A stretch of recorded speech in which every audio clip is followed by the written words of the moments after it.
This morning, Francis became the first pope in history to address a joint meeting of Congress. He scolded the lawmakers, and they loved it. Here's Nancy Cordes.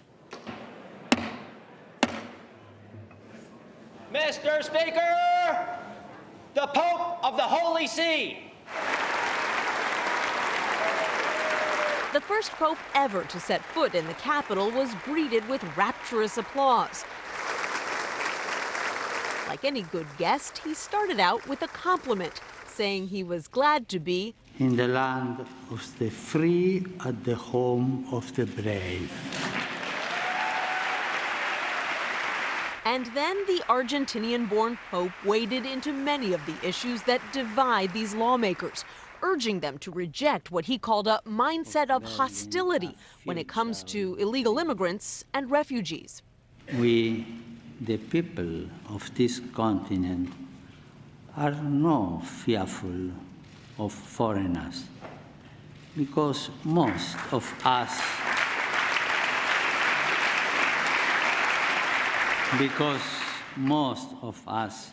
were once foreigners.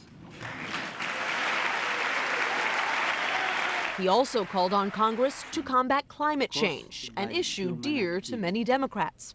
I'm convinced that we can make a difference, I'm sure. On social issues, the Pope said every life is sacred, a reference to both abortion and to the death penalty, which he argued should be abolished. I am convinced that this way is the best.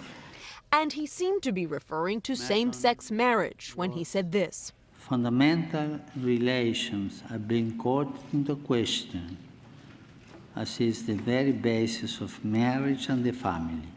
House Speaker John Boehner, who is Catholic, invited the Pope last spring. As he waited to greet him this morning, Boehner worked hard to hold back tears and succumbed to them repeatedly thereafter, as he and the nation's first Catholic vice president flanked the Pope on the dais.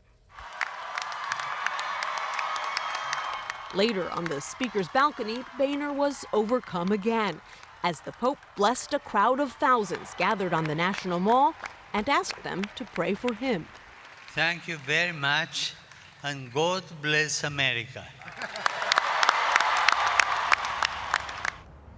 One word the Pope used repeatedly today was dialogue. He said good leaders promote peace by engaging in it. And several lawmakers told us that's the message that will stick with them, since they work in a place, Scott, where people tend to talk past each other. Nancy Cordes at the Capitol. Thank you, Nancy.